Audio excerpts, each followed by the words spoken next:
से पहले बुधवार को आनन फानन में तंग करने वाला मुकदमेबाजी का निवारण विधेयक पेश किया गया और इसे मंजूरी भी दे दी गई, मगर वो तस्वीर भी दिखी जो हम सबको शर्मसार करने के लिए काफी है। बीजेपी विधायक नरेंद्र सिंह कुशवाहा पर आरोप है कि उन्होंने 2 महिला विधायकों को जूते दिखाए, जिसके बाद जमकर हंगामा हुआ। और दूसरी तस्वीर सीएम शिवराज सिंह चौहान की। व्यापम मुद्दे पर अब वो जनता के बीच जाएंगे। गुरुवार को वो भाभरा यानी चंद्रशेखर आजाद की जन्मस्थली जाएंगे। और तीसरी तस्वीर छत्तीसगढ़ की, जहां सरकार के खिलाफ लाए गए अविश्वास प्रस्ताव की तारीख तय कर दी गई है। अब 24 जुलाई को होगी चर्चा।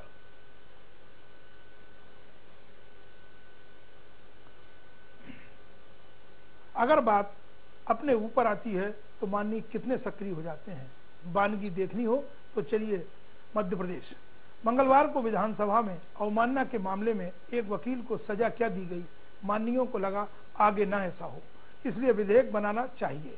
आनन फानन में विधेयक पास करा लिया गया है, मगर हैरानी की बात यह है कि कुछ विधायकों का वही चेहरा बुधवार को भी देखने को मिला, जिसे कतई अच्छा नहीं कहा जा सकता है।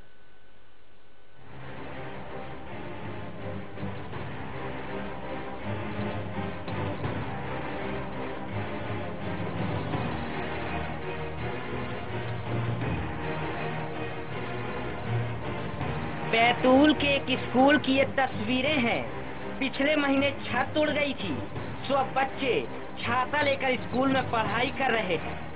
अब ये तस्वीर देखिए, टीकमगढ़ के पृथ्वीपुर की।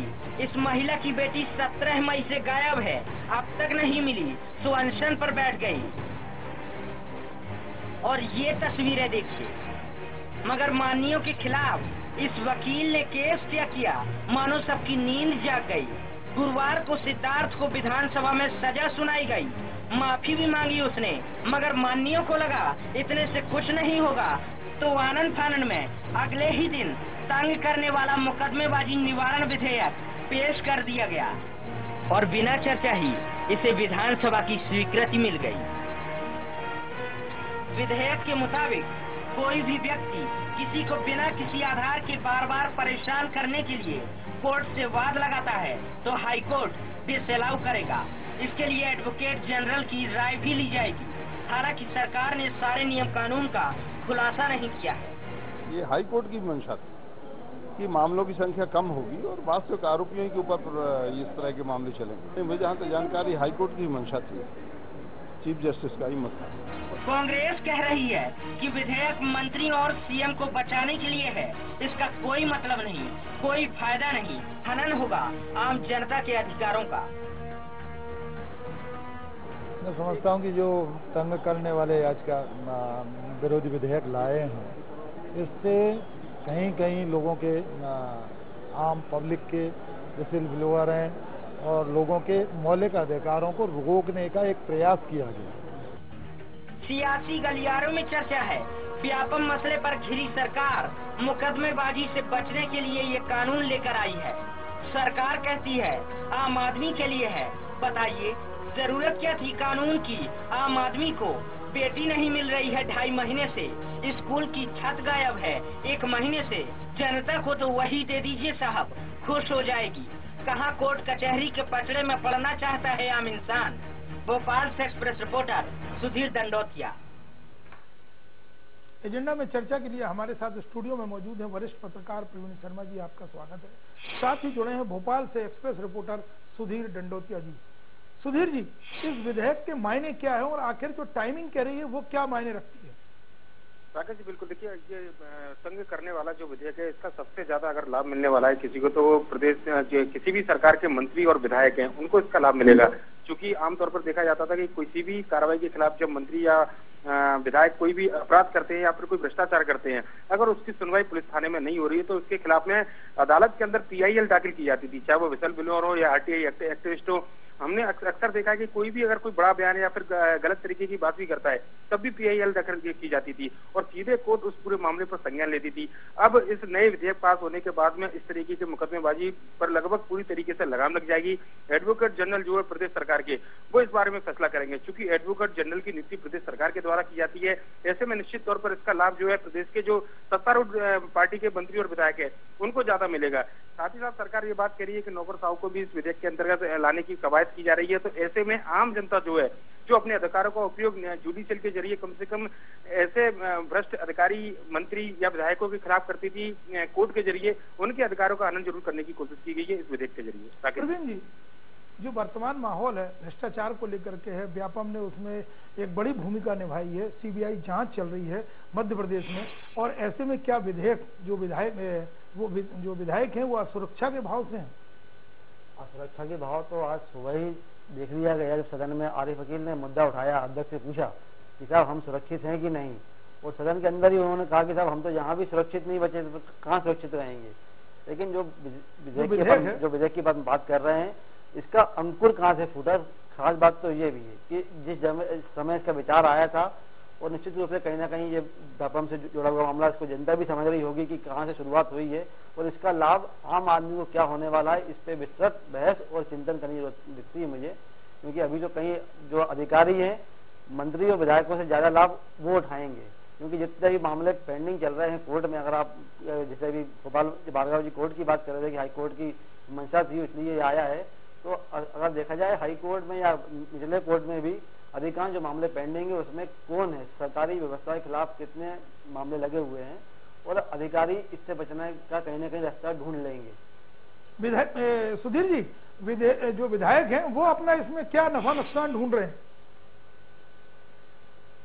हर मुद्दे पर गरमाती है। कांग्रेस के विधायकों ने सीधे तौर पर जन विरोधी इस विधेयक को करार दिया है। उनका कहना है कि जनता के जो मौलिक अधिकार हैं उनका हनन करने की कोशिश की है। जनता के पास ये अधिकार थी कि न्यायपालिका के पास जाते और किसी भी मंत्री, विधायक या नौकरशाह के खिलाफ अपनी बात को रख सकते थे।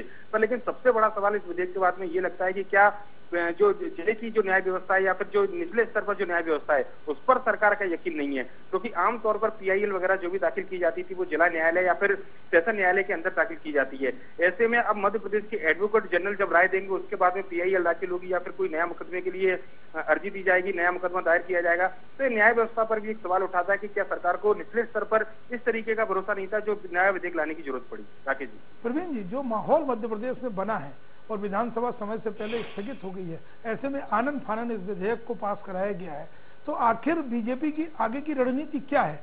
वो घबराई हुई है? राकेश जी, पिछले 1.5 साल से अगर अपन देखें जब से मामला उठा है, कहीं ना कहीं सरकार जो पूर्ण बहुमत की सरकार है, इसको लंबे समय से सरकार में है बीजेपी है, और अभी खासकर ये वाला कार्यकाल देखें अपन, इसमें 2 सत्र अपने ऐसे ही निपट गए। अगर आप देख रहे हो तो पिछला बजट सत्र तो केवल 7 दिन चल पाया, जबकि उसके 17 बैठकें उसमें नहीं हो पाई, और ये सत्र भी बगैर किसी चर्चा के हो गया। अपन ने एक दिन का विशेष सत्र देखा, अगर सरकार कहती है हमने उसको पूरा किया क्योंकि एक दिन का था, विशेष मुद्दा था, लेकिन कांग्रेस ने उसमें भी धरना देकर पूरा कर दिया। अब सरकार की घबराहट कहीं ना कहीं दिखती है, क्योंकि जिस ढंग से अपन जो है देख रहे हैं मामले को, और सरकार की और दिल्ली की दौड़ बढ़ गई है, बचाव की मुद्रा कहीं ना कहीं है, और ये विधेयक भी कहीं ना कहीं उसका ही हिस्सा नजर आता है। चलिए एक बार छोटा सा कमेंट सुधीर जी हम फिर आपसे चाहेंगे कि जिस तरह से भ्रष्टाचार एक बड़ा मुद्दा बना है, कोर्ट कचहरी में लोग जा रहे हैं, चाहे वो सत्ता पक्ष हो, विपक्ष हो या तीसरी पार्टियां हैं, NGO है, तो क्या लगता है कि जो लगातार 11-12 साल से सरकार मध्य प्रदेश में है और स्वयं मुख्यमंत्री शिवराज सिंह चौहान लंबे समय से हैं, तो वो ये कहीं मान के चल रहे हैं कि उनके कार्यकाल में ऐसा कुछ हो गया है जिसके कारण उनके विधायकों को परेशानी हो सकती है? राकेश जी, देखो, विधायकों को परेशानी हो सकती है, इसलिए इस बिल को नहीं लाया गया है। विधायकों को परेशानी हुई है, मंत्रियों के ऊपर लगाम कसने की कोशिश की गई है, और लगातार जो लोकायुक्त या फिर EOW में शिकायतें की जाती थी, वो शिकायतें जब पेंडिंग रहने लगी तो न्यायपालिका की लोग और जो एक्टिविस्ट थे या फिर लोग विसल बिलवर थे वो आगे बढ़े थे, और उसके बाद में तमाम जो निर्णय है खुद दखल न्यायपालिका ने दिया था, और उसके बाद में मुकदमेबाजी शुरू हुई थी। तो ऐसे लोगों पर लगाम शुरुआत में कसी जा चुकी है, और तमाम जो पेंडिंग मामले थे उनकी संख्या भी न्यायालय के अंदर बढ़ रही थी। तो सरकार का एक तर्क था कि न्यायालय के अंदर कम से कम पेंडिंग मामले ज्यादा ना हो, उसके निपटारे के लिए इस तरीके के विधेयक की जरूरत है कि एडवोकेट जनरल अपनी राय दे। ये राजनीति में टाइमिंग बहुत मायने रखती है, और इस विधायक को भी अगर टाइमिंग देखा जाएगा तो अपना एक महत्व है।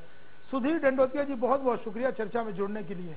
बड़ी अजीब बात है जनता सालों महीनों तक विकास के कामों को पूरा होने की बाट जोहती रहती है, मगर काम फिर भी पूरा नहीं होता है। दलील दी जाती है कई तरह के नियम कानूनों के पेश की, मगर बात जब माननीयों से जुड़ी होती है तो सारी पाबंदी एक तरफ और एक ही दिन में सब कुछ तय हो जाता है और मंजूरी भी मिल जाती है। खैर, एक्सप्रेस एजेंडा में अभी वक्त है एक छोटे से ब्रेक का, और ब्रेक के बाद दिखाएंगे कैसे मोदी की राह चले शिवराज।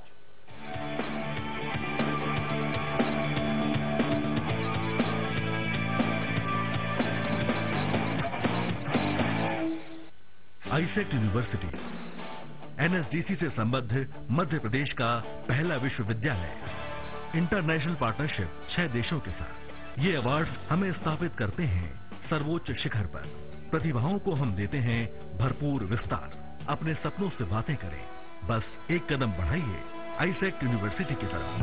हो पहचान अपनी बनाएंगे, आईसेक्ट में आ गए हैं तो बेस्ट एजुकेशन पाएंगे।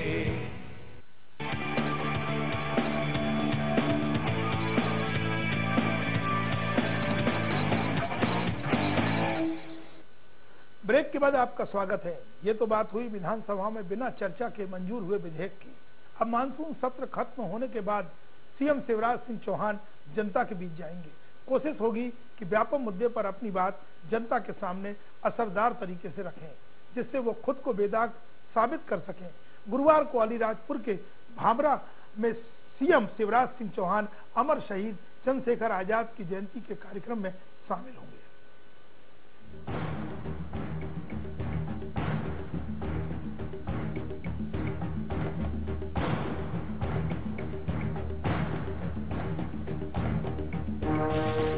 व्यापम मुद्दे पर संसद से लेकर विधानसभा और सड़कों पर हंगामा हो रहा है। सीबीआई जांच कर रही है, रिपोर्ट जब आएगी तब आएगी, मगर व्यापम मुद्दे पर किरकिरी होने के बाद सीएम शिवराज अब जनता के बीच जा रहे हैं, ये बताने के लिए कि व्यापम में वो गलत नहीं है।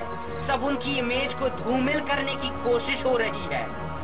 23 जुलाई को जन्मदिन है अमर शहीद चंद्रशेखर आजाद का। मध्य प्रदेश के भावरा में जयंती धूमधाम से मनाने की तैयारी है, तो सीएम शिवराज भी शामिल होंगे कार्यक्रम में। अमर शहीद की जन्मभूमि से एक नई जंग का आगाज कर सकते हैं, क्योंकि इस लोकसभा सीट पर उपचुनाव होना है और शिवराज को खुद को बेदाग भी साबित करना है।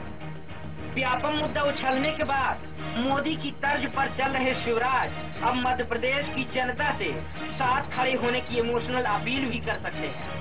वे पश्चिम पर चंद्रशेखर आजाद की आजमगढ़ मूर्ति वहाँ श्रद्धांजलि अर्पित करने के बाद पुलिस जीप में ढोल गाजे बाजे के साथ उनके जन्मदिन के उपलक्ष्य में उनको श्रद्धांजलि देने के लिए उनके जन्म स्थान स्मृति मंदिर पर जाएंगे और इसके पश्चात रैली के रूप में सभा स्थल मंडी ग्राउंड पर पहुंचेंगे और वहाँ मंच से उनको श्रद्धांजलि देंगे। कांग्रेस ने भी विरोध की तैयारी कर रखी है। सीएम आएंगे तो कार्यकर्ता काले झंडे दिखाकर विरोध जताएंगे। व्यापम घोटाला इतना बड़ा घोटाला कि पूरे वर्ल्ड में छा चुका है, तो ऐसे में मुख्यमंत्री यहाँ से यात्रा करने निकल रहा है कि भाबरा से, तो आजाद को बदनाम करने के लिए यहाँ आ रहा है। जनता को भी उम्मीदें हैं सीएम शिवराज से कुछ सौगातों की। जो भी हो इंतजार कीजिए, क्योंकि सीएम शिवराज अब दाग धोने निकले हैं। अलीराजपुर से एक्सप्रेस रिपोर्टर वैभव शर्मा। इस मुद्दे पर हमारे साथ जुड़ रहे हैं भोपाल से एक्सप्रेस रिपोर्टर अनिल सिंह कुशवाहा जी। अनिल जी, यूं तो हर साल शिवराज जाते हैं और दूसरे नेता भी पहुंचते हैं चंद्रशेखर आजाद की जन्मस्थली पर, लेकिन इस बार ये बहुत मायने रखता है क्योंकि विधानसभा स्थगित हो गई है और मध्य प्रदेश की अस्मिता से उन्होंने अपने आप को जोड़ा है। तो क्या सोचते हैं कि ये दौरा जो है, जो कार्यक्रम है, वो क्या संदेश देगा? देखिए राकेश जी, मुख्यमंत्री शिवराज सिंह चौहान की सबसे बड़ी ताकत है उनकी विनम्रता और उनकी एक अच्छी छवि। ये व्यापम घोटाला हुआ है, इसकी मानते हैं कि मुख्यमंत्री शिवराज सिंह चौहान की पहल पर ही उन्होंने जो हाई कोर्ट में, सुप्रीम कोर्ट में जो आवेदन लगाया, अपील की, सीबीआई जांच हो रही है, ये अलग विषय, जांच का विषय। लेकिन इस पूरे घोटाले में जो अब तक जो चला है, जिसे महाघोटाला तक कहा गया, इस दुनिया में चर्चा हुई, उसमें कहीं ना कहीं मुख्यमंत्री की इमेज प्रभावित हुई है। ऐसे में अब मुख्यमंत्री की चिंता है अपनी उस इमेज को बनाना, इसके लिए पहली पब्लिक मीटिंग उनकी जो होने जा रही है कल, ये चंद्रशेखर आजाद जी की जयंती का अवसर होगा। आमरा में वो क्या बोलते हैं सबकी नजरें रहेंगी, क्योंकि मुख्यमंत्री शिवराज सिंह चौहान कह चुके हैं कि उस घोटाले में आंच को आंच नहीं, ये पूरी तरह साफ है और इस मामले की जांच उनके ही कहने पर की जा रही है। लेकिन इमेज जो है, अब इमेज उनको संभालना है और इसके लिए पहली पब्लिक मीटिंग करेंगे। अनिल जी आप हमारे साथ जुड़े रहिए, हम प्रवीण जी के पास चलते। प्रवीण जी, विधानसभा स्थगित हो गई है, युवा मोर्चे का कार्यक्रम रहेगा, चंद्रशेखर आजाद जैसे व्यक्तित्व को निखारा जाएगा, लेकिन मंच पर जो फोकस होगा वो शिवराज पर। शिवराज हमेशा मध्य प्रदेश 7.5 करोड़ की जनता को लेकर के बात कहते रहे, ऐसे में जब उनकी साख पर सवाल हो रहे हैं तो ये मंच क्या मायने रखता है? कम से कम शिवराज से क्या उम्मीद की जाएगी कि जनता से उनका संवाद किस तरह होगा? राकेश जी, अगर अपन देखें तो भावरा भाजपा के लिए पिछले 2-3 सालों से एक नया उत्कीर्ष बना हुआ है। महू और भावरा दोनों बहुत महत्वपूर्ण हो गए भाजपा के लिए।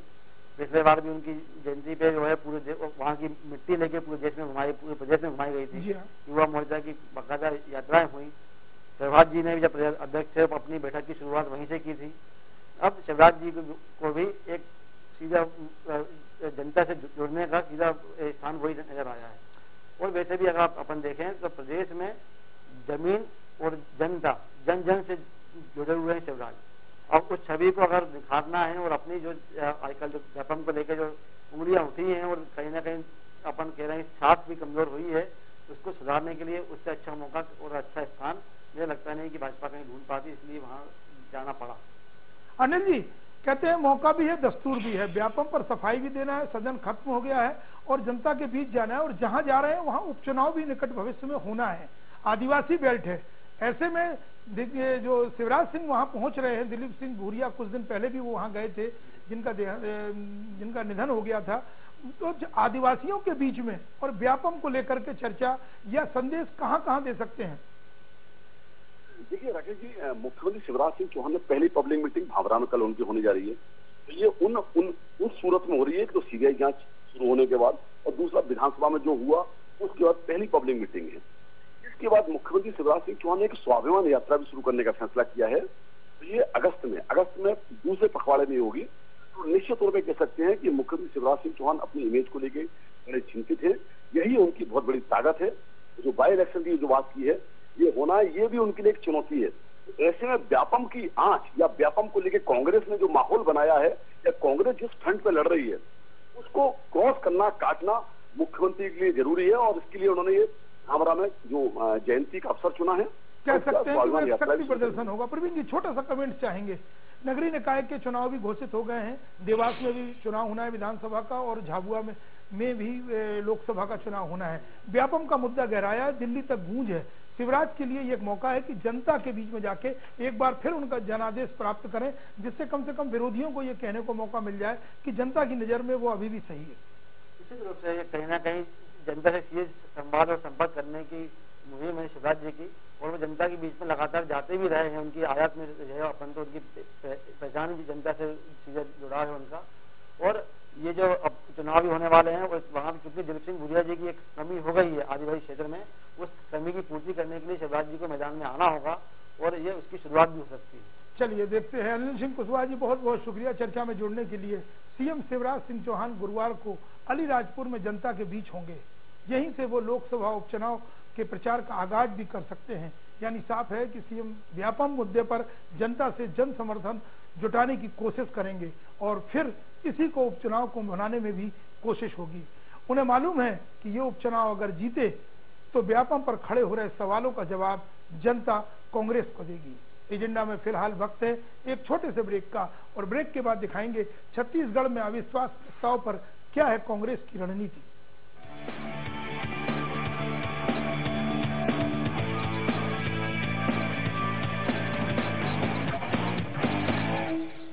सीएक लाए है 5 प्रोजेक्ट में शुभ अवसर स्वामित्व के साथ लाभ ही लाभ। सीएक औद्योगिक क्षेत्र, धार्मिक पर्यटन, सीएक agro, energy capital of India, सीएक सैटेलाइट सिटी भोपाल। सिर्फ 2 से 3 लाख के पेमेंट कर शेष 2 से 5 साल की किश्तों में। सिएट 26 वर्षों से प्रतिष्ठित मध्य प्रदेश की सफल स्थानीय कंपनी। अधिक जानकारी के लिए संपर्क करें कॉन्टैक्ट 9098991000। हम हैं सच के साथ, हम करते हैं बातें साफ, हर खबर पक्की खबर सिर्फ न्यूज एक्सप्रेस पर।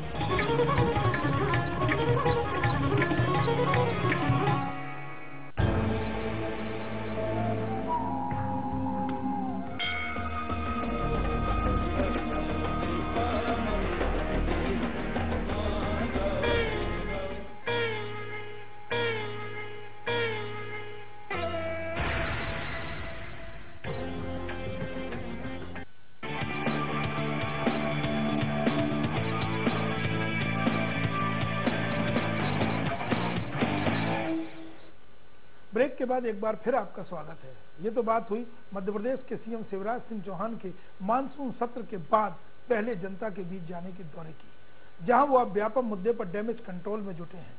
मगर छत्तीसगढ़ में बीजेपी सरकार के तीसरे कार्यकाल में कुछ ऐतिहासिक होने जा रहा है। यहाँ पहला मौका है जब विधानसभा में विपक्ष ने समूचे मंत्रिमंडल पर अविश्वास जताया है। मंगलवार को विपक्ष के अविश्वास प्रस्ताव पेश किए जाने के बाद अध्यक्ष ने चर्चा का वक्त निर्धारित कर दिया है। 24 जुलाई को चर्चा होगी। विपक्ष ने आरोप पत्र भी तैयार कर लिया है। छत्तीसगढ़ विधानसभा में नान घोटाले पर चर्चा कराए जाने की मांग से उठा बवाल सरकार के लिए मुसीबत लेकर आया है। चर्चा हो जाती तो मुद्दे खत्म हो जाते, लेकिन चर्चा नहीं हुई तो विपक्ष ने रणनीति बदल ली और सरकार पर अविश्वास जता दिया। विपक्ष ने सदन में सरकार के खिलाफ अविश्वास प्रस्ताव पेश किया है। विधानसभा अध्यक्ष ने चर्चा का वक्त भी निर्धारित कर दिया है। छत्तीसगढ़ बनने के बाद ये पहला मौका होगा जब सरकार के महज 1.5 साल के कार्यकाल में ही विपक्ष ने अविश्वास जताया हो। मगर सरकार कहती है कि अविश्वास प्रस्ताव में कोई दम नहीं। राजनीतिक मुद्दे को लेकर पिछले सत्र में भी अविश्वास प्रस्ताव आया है और सबको मालूम है अविश्वास प्रस्ताव का नतीजा क्या निकलता है। मुझे लगता है कि विपक्ष के पास अब कोई इशू ऐसे नहीं है जिस विषय पे वो बात करें। विपक्ष ने आरोप पत्र के बिंदु भी तैयार कर लिए। चर्चा है कि सरकार के खिलाफ 100 से ज्यादा आरोप तय किए गए हैं। नान घोटाले से लेकर किसानों से वादा खिलाफी, लॉ एंड ऑर्डर से लेकर बिजली दरों तक। विपक्ष का दावा है कि अविश्वास प्रस्ताव के जरिए सरकार को आईना दिखाया जाएगा। बिजली देंगे, बिजली के बिल बढ़े हुए दरों पे। हम धान का समर्थन मूल्य देंगे, धान के समर्थन मूल्य की कोई बात ही नहीं। उनकी सरकार आ गई, चिट्ठी भी नहीं।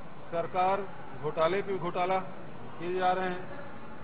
नान घोटाला में सरकार चर्चा करने से भाग रही है, इसलिए ये अविश्वास प्रस्ताव लाया गया है। अविश्वास प्रस्ताव पर चर्चा के लिए दोनों ही पार्टियों ने सभी सदस्यों की मौजूदगी के लिए व्हिप जारी कर दिया है।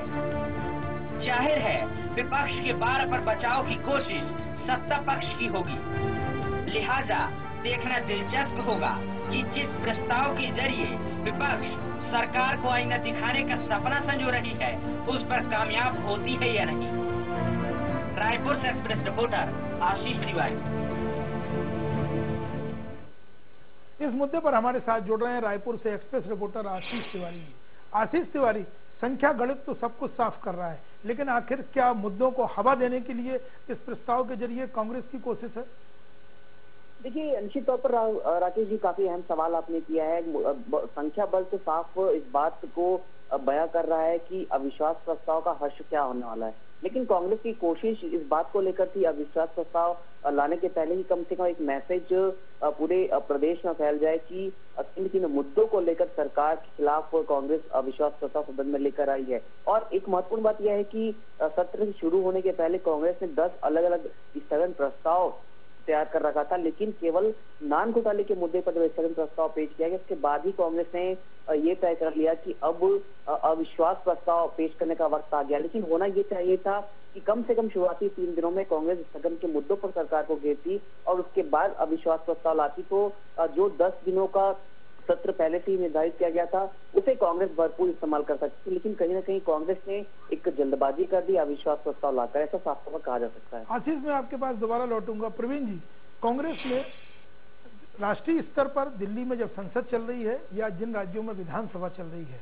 तेवर अलग हैं। कल नेताओं की जो रणनीति है वो बदली है। क्या उसका एक हिस्सा है कि कहीं ना कहीं छत्तीसगढ़ की सरकार भी को घेरने के लिए अविश्वास प्रस्ताव पर विचार किया गया और उसको आगे बढ़ रहे? निश्चित रूप से राकेश जी, जो माहौल कांग्रेस ने इस समय खड़ा कर रहा है, भोपाल से लेकर दिल्ली तक बात कर रहे हैं या अपन छत्तीसगढ़ की बात करें, तो छत्तीसगढ़ में तो वैसे भी कांग्रेस पिछले चुनाव से काफ़ी आगे मजबूत हुई है और आक्रामकता भी उसने दिखाई है। और अब ऑफिशियल पता चला के जो दिल्ली में माहौल है, भोपाल में भी माहौल था आज तक अपन ने देखा, उसी की एक कड़ी है ये। और इससे निश्चित रूप से सरकार को घेरने का काम करेगी। हालांकि आंकड़े, जैसा आपने कहा कि आंकड़ों का खेल बिल्कुल साफ है और इस पर बहुमत वाली सरकार के लिए, और रमन सिंह जी भी का अपन ने बयान सुना अभी, उन्होंने कहा इससे कोई फर्क नहीं पड़ता। लेकिन निश्चित रूप से कांग्रेस अपनी ताकत, अपनी सक्रियता इसके माध्यम से दिखाएगी। आशीष जी, जो दिल्ली में जो चल रहा है, जिस तरह से घेराबंदी बीजेपी सरकार की जुटी है, उनको राज्यों में जो कुछ होगा और वहां बीजेपी को घेरते हैं तो उनको एक ताकत मिलती है राष्ट्रीय स्तर पर। क्या ये भी एक मकसद है? लेकिन निश्चित तौर पर ये भी एक बड़ा मकसद होगा, क्योंकि कांग्रेस का जो एक ग्राफ है वो दिल्ली में बड़ा है। छत्तीसगढ़ कांग्रेस की बात करें तो क्योंकि लगातार ऐसे मुद्दों को उठाते रही है कांग्रेस जो सरकार के लिए परेशानी खड़ी कर सकती है। शायद यही वजह थी कि राहुल गांधी ने भी भू अधिग्रहण के मुद्दे पर छत्तीसगढ़ आने का न्योता स्वीकार किया था। और एक जानकारी ये भी मिली कि राहुल गांधी जल्दी दोबारा छत्तीसगढ़ आ सकते हैं अलग अलग मुद्दों को लेकर। एक अहम बात ये भी निकल कर आई कि अविश्वास प्रस्ताव पर सरकार कितनी घबराई हुई है, उसकी एक बानगी आज देखने को मिली, जब विधानसभा सत्र खत्म होने के ठीक बाद बिना तय तिथि के पूर्व निर्धारित कार्यक्रम के बगैर आज कैबिनेट की बैठक बुला ली गई आनंद फानंद में। और कैबिनेट की बैठक के एजेंडे में ही अविश्वास प्रस्ताव की रणनीति तैयार करना था। लिहाजा मुख्यमंत्री डॉक्टर रमन सिंह ने तमाम मंत्रियों को यह निर्देश दिया है कि अविश्वास प्रस्ताव में अपने विभाग की उपलब्धियों का बखान करना है और कांग्रेस जिन मुद्दों को लेकर आएगी, जो आरोप अविश्वास प्रस्ताव के दौरान लगाएगी, उसका खंडन करना है। इसकी कोशिश बीजेपी सरकार ने अब शुरू कर दी है। लेकिन मतलब आप ये कह रहे हैं कि रमन सरकार, मुख्यमंत्री एक्टिव हुए हैं, वो समझ रहे हैं कि कुछ न कुछ जो चर्चा में बनेगा उसमें सरकार की किरकिरी हो सकती। लेकिन कांग्रेस के आंतरिक समीकरण कैसे हैं? तो जोगी फैक्टर आता है, उनके जो समर्थक हैं वो एकजुट हैं। लेकिन निश्चित तौर पर सबसे पहले अविश्वास प्रस्ताव की बात और चर्चा निकल थी, वो जोगी खेमे से ही निकल कर आई थी, क्योंकि जो उनके बेटे हैं अमित जोगी, उनकी तरफ से इसका प्रस्ताव रखा गया था। लेकिन इसे बहुत हल्के तौर पर किया गया था। लेकिन बात की उम्मीद पूरे समूचे सरकार ने भी नहीं की थी कि कांग्रेस इस सत्र में अविश्वास प्रस्ताव सरकार के खिलाफ ला सकती है। लेकिन अब जिस तरीके से सदन के भीतर माहौल देखने को मिल रहा है, उससे तो साफ तौर पर ये कह सकता है कि पूरी समूचा विपक्ष जो है इस मसले पर एकजुट नजर आ रहा है। चलिए आशीष तिवारी जी, चर्चा में जुड़ने के लिए आपका बहुत बहुत शुक्रिया। प्रवीण शर्मा जी, आपका भी बहुत बहुत धन्यवाद। अविश्वास प्रस्ताव का अपना अलग महत्व है, लेकिन संख्या बल में रमन सरकार मजबूत है, सो परेशानी कुछ नहीं होगी, मगर इससे कांग्रेस को सियासी फायदा जरूर मिल सकता है। खैर, 24 जुलाई को होगी।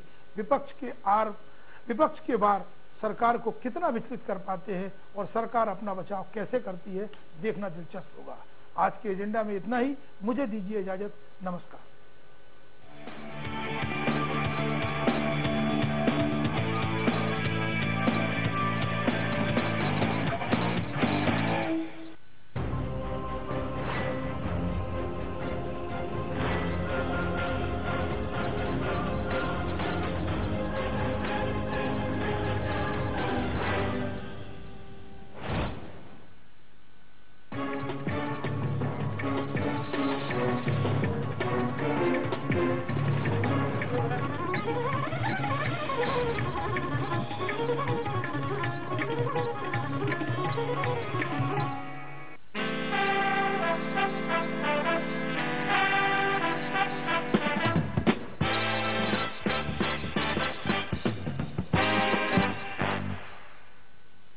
नमस्कार, हमारी खास पेशकश में आपका स्वागत है। आपके साथ मैं हूं दीपेश। आज यहाँ पर मिलने वाला है एंटरटेनमेंट का डबल डोज। जी हाँ, क्योंकि एक तरफ हम बताएंगे कि कौन है श्रद्धा कपूर का मिस्ट्री मैन और कैसे ट्विटर के जरिए बढ़ रहा है बी टाउन में भाईचारा, तो वहीं दूसरी तरफ हम बताएंगे कि क्या बनी पेज 3 की सुर्खियां।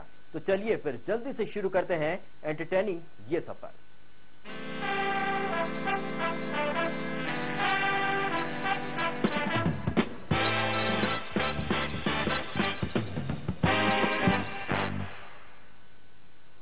बॉलीवुड में इन दिनों खास वार की जगह दोनों की भाईचारे की खबरें सुर्खियों में हैं। जी हां, और इसके लिए दोनों ने सहारा लिया है सोशल नेटवर्किंग साइट का। सुपरस्टार सलमान खान ने सुपरस्टार शाहरुख खान की आने वाली फिल्म रईस का टीजर शेयर करके ईद पर असल भाईचारे का एग्जाम्पल दिया है।